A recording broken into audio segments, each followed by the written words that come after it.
2020 LRS ప్రక్రియ వేగవంతం. Municipal రిజిస్ట్రేషన్ల శాఖలకు ముఖ్యమంత్రి రేవంత్ రెడ్డి ఆదేశాలు. 2020 భూముల క్రమబద్దీకరణ లేఅవుట్ రెగ్యులరైజేషన్ స్కీమ్ దరఖాస్తులపై రాష్ట్ర ప్రభుత్వం కీలక నిర్ణయం తీసుకుంది. లక్షలాది మంది దిగువ మధ్యతరగతి కుటుంబాలకు మేలు చేసే ఎల్ఆర్ఎస్ ప్రక్రియను వేగవంతం చేయాలని ముఖ్యమంత్రి రేవంత్ రెడ్డి అధికారులకు ఆదేశాలు జారీ చేశారు.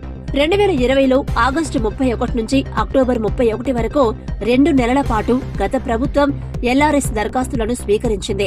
రాష్ట్రంలో అన్ని పంచాయతీలు, మున్సిపాలిటీలు, కార్పొరేషన్ల నుంచి దాదాపు 25,44,000 మంది అప్లికేషన్లు సమర్పించారు. కార్పొరేషన్లలో 4.13 లక్షలు, మున్సిపాలిటీల్లో 10.54 లక్షలు, పంచాయతీల్లో 10,76,000 దరఖాస్తులు వచ్చాయి. ఓపెన్ ప్లాట్లు, నాన్ లేఅవుట్లకు సంబంధించిన వాటికి దరఖాస్తుదారులు ₹1,000 ఫీజు చెల్లించి తమ డాక్యుమెంట్ కాపీని సమర్పించారు. పెద్ద లేఅవుట్ స్థలాలకు సంబంధించి ₹10,000 దరఖాస్తు ఫీజుగా చెల్లించారు. అంతటితోనే ఈ ప్రక్రియ నిలిచిపోయింది.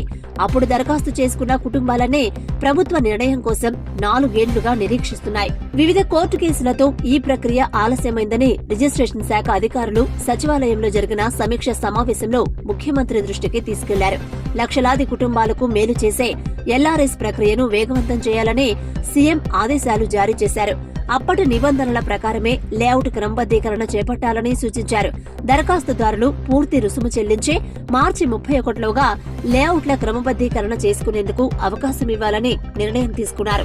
దేవాదాయ, వక్ఫ్, ప్రభుత్వ భూములు, కోర్టు ఆదేశాలు ఉన్న భూములను తప్ప ఇతర లేఅవుట్లను క్రమబద్దీకరించాలని ఆదేశాలు జారీ చేశారు. ఈ నిర్ణయంతో దిగువ మధ్యతరగతికి చెందిన దరఖాస్తుదారులకు మేలు జరుగుతుందనే సమావేశంలో ప్రధానంగా చర్చ జరిగింది. తమ స్థలాలను రిజిస్ట్రేషన్ చేయించుకోవడం ద్వారా ఆయా స్థలాలపై అధికారిక హక్కులన్నీ వారి సొంతమవుతాయి. దీంతో నిర్మాణాలకు అనుమతులు లభించడంతో పాటు బ్యాంకు రుణాలు పొందేందుకు స్థలాల క్రయ విక్రయాలకు ఉన్న అడ్డంకులన్నీ తొలగిపోతాయి.